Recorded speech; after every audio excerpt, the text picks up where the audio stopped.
Congratulations on taking your first step to improving your core strength with the Posture Stool. What I'd like to do today is show you how to set up the Posture Stool correctly, whilst also protecting and maintaining the strength of your low back. Firstly, I'd like to make sure that you have all the necessary equipment before setting up the Posture Stool. We should have one chair. On the bottom of the Posture Stool chair are 3 buttons.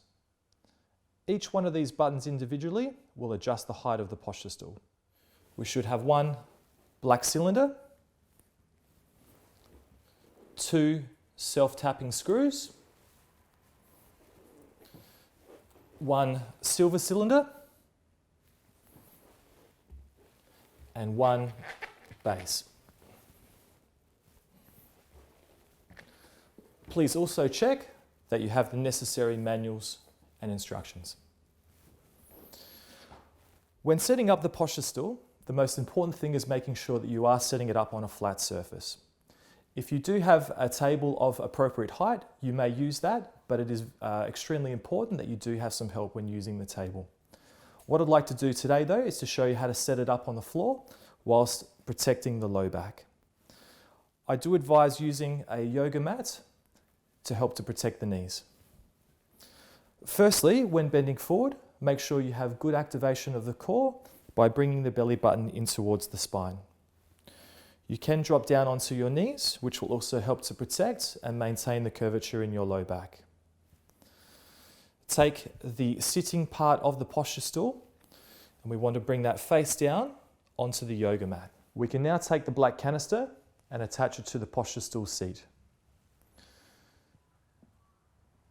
Placing it straight down, you will note that if the canister isn't attached properly, there will be a gap. To remove this gap, push lightly on the canister, give the canister a slight twist, and this will bring the canister nice and flush to the Posture Stool seat. You will then take the 2 self-tapping screws. When applying the screw, make sure the screw head is on a slight 45-degree angle.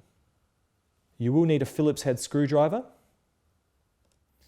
If you do have some help at this time, having a second set of hands that can lock the stool and the chair in place is recommended.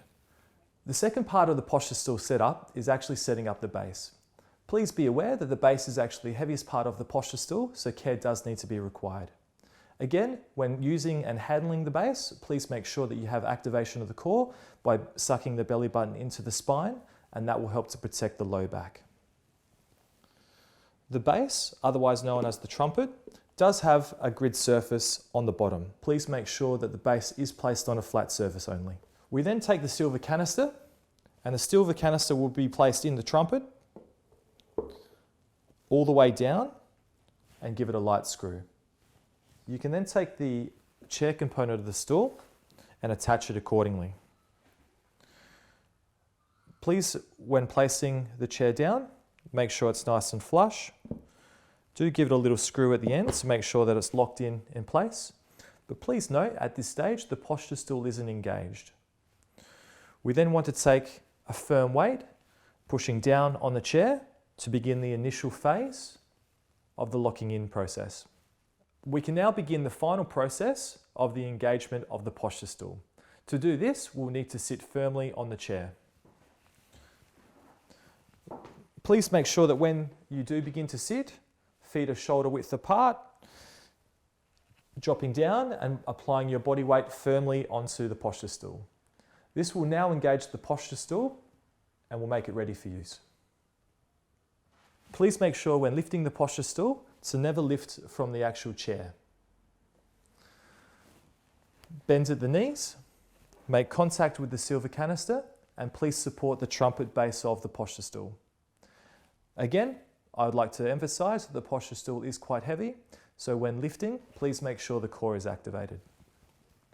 We then want to lift it from the legs accordingly.